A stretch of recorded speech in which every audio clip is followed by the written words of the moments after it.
Halo semuanya, selamat datang di sesi bedah aturan kita. Hari ini, kita bakal membongkar pasal-pasal yang kelihatannya padat dari Peraturan Pemerintah Nomor 35 Tahun 2021 dan menyulapnya jadi panduan super praktis buat kehidupan kerja kita sehari-hari. Kita nggak akan baca bahasa hukum yang kaku kok. Kita cuma akan menerjemahkan hak-hak fundamental kamu sebagai pekerja menjadi sesuatu yang benar-benar bisa kita pahami dan aplikasikan. Ini dia peta jalan kita hari ini. Kita punya 5 poin pembahasan.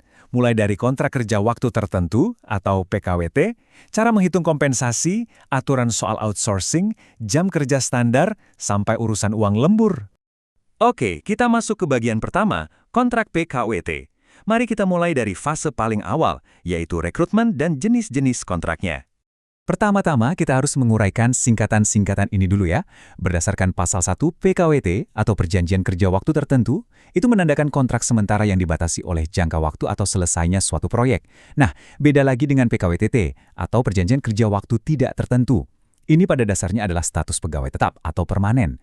Memahami perbedaan dasar ini tuh penting banget, soalnya arah karir dan jaring pengaman finansial kamu ke depannya bakal sangat bergantung pada jenis kontrak mana yang kamu pegang sekarang. Yang satu menawarkan keamanan permanen, sementara yang lain terikat ketat sama garis waktu proyek. Nah, coba tebak angka yang paling penting di sini? Yap, 5. Berdasarkan pasal 8, 5 tahun adalah batas maksimal absolut secara hukum untuk sebuah kontrak PKWT. Dan ini bagian yang nggak kalah penting. Batas 5 tahun itu sudah termasuk dengan segala bentuk perpanjangan kontraknya loh. Kenapa ada aturan ini? Ya biar nggak ada lagi cerita pekerja yang terjebak status kontrak sementara terus-menerus selama bertahun-tahun tanpa ada kepastian jadi karyawan tetap. Pernah nggak sih kamu diminta melewati masa probation atau masa percobaan padahal masuknya sebagai pegawai kontrak? Nah, pasal 12 dengan tegas melarang praktek ini. Ini adalah perlindungan hukum yang sangat kuat. Kalau sebuah perusahaan memaksakan syarat masa percobaan ke dalam dokumen PKWT kami, secara hukum syarat itu batal demi hukum. Artinya, masa percobaan itu dianggap tidak pernah ada sama sekali. Dan hak kamu langsung dihitung penuh sejak hari pertama melangkah masuk kantor. Keren kan? Sekarang kita lanjut ke bagian kedua. Uang kompensasi PKWT. Mari kita lihat gimana aturan-aturan tadi bermuara pada hak finansial kamu di akhir masa kerja. Berdasarkan pasal 16, regulasi ini nggak bakal ngebiarin kamu pergi dengan tangan kosong setelah kontrak selesai. Ada formula matematika proporsional buat uang kompensasi akhir kamu. Logikanya begini, kalau kamu bekerja tepat 12 bulan terus-menerus, kamu dapat persis 1 bulan upah. Tapi kalau waktunya berbeda, pakai perhitungan simpel ini.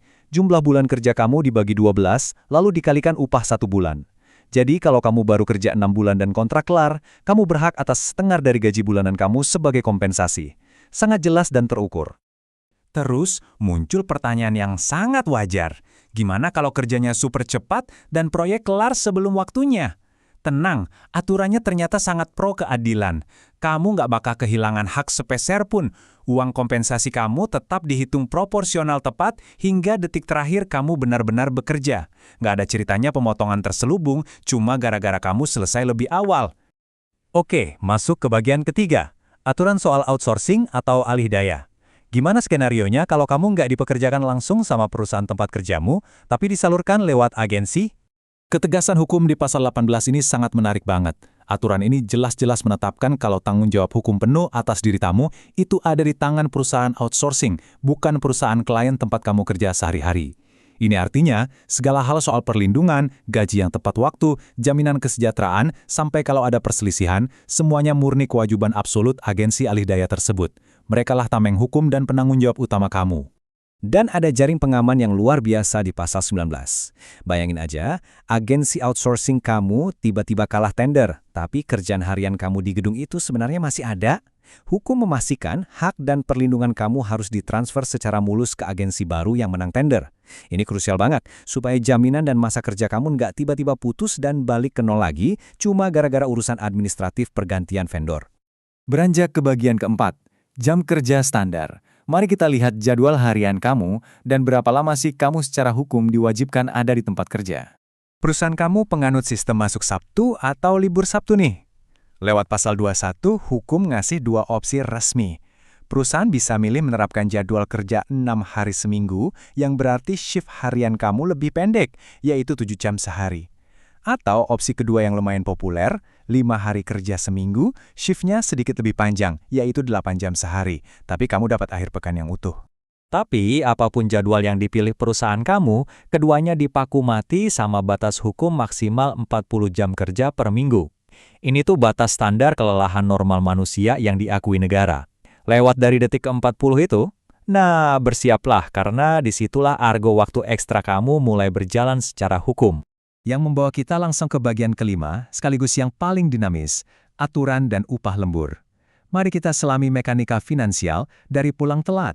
Menurut pasal 26, batas maksimal lembur yang legal itu dibatasi dengan sangat ketat loh, cuma 4 jam dalam satu hari dan maksimal 18 jam dalam seminggu. Kenapa batasannya sekeras ini?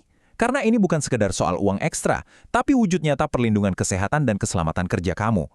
Tenaga pekerja itu nggak boleh dieksploitasi tanpa batas, seberapapun besar kompensasi finansialnya. Dan kenyataannya di lapangan, lembur itu nggak terjadi otomatis. Maksudnya, tepukan di bahu dari bos sambil bilang, "Tolong selesain malam ini ya," itu nggak cukup secara hukum.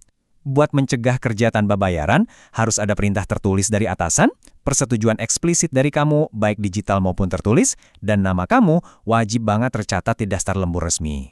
Nah, ini aturan yang sering banget kelewat tapi sangat menarik dari pasal 29. Kalau kamu lembur 4 jam atau lebih, perusahaan wajib menyediakan makan dan minum minimal senilai 1.400 kilokalori. Dan dengerin ini, mereka nggak boleh ngasih uang tunai sebagai gantinya dan nyuruh kamu cari makan sendiri. Nggak bisa. Kenapa dilarang? Karena ini murni soal asupan energi dan pemulihan fisik instan kamu di saat tubuh lagi dipaksa kerja melampaui batas. Menghitung upah lembur itu ada eskalasinya yang terstruktur. Di hari kerja biasa, argonya mulai di angka 1,5 kali upah per jam, lalu naik konstan jadi 2 kali lipat buat jam-jam berikutnya. Tapi, coba perhatikan kalau kamu dipanggil masuk pas hari libur nasional di sistem 5 hari kerja. Pengalinya melonjak drastis. Di jam pertama sampai ke-9 dibayar 2 kali lipat. Masuk ke jam ke-10 sampai ke-12, nilainya meroket tajam sampai 4 kali lipat dari upah standar. Ini adalah cara mencegah perusahaan ganggu hari istirahat kamu, sekaligus ngasih kompensasi besar buat waktumu.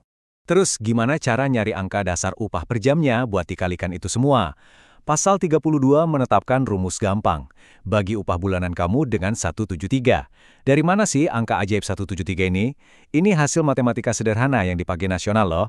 52 minggu dalam setahun, dikali maksimal 40 jam kerja per minggu, lalu totalnya dibagi rata ke 12 bulan. Hasilnya, kurang lebih 173. Itulah rata-rata jam kerja kamu dalam sebulan.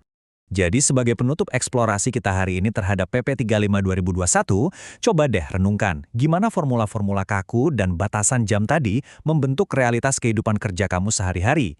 Apakah kerangka hukum yang lumayan kompleks ini sudah benar-benar menyeimbangkan fleksibilitas yang dimau perusahaan dengan perlindungan ketat atas hak-hak kamu?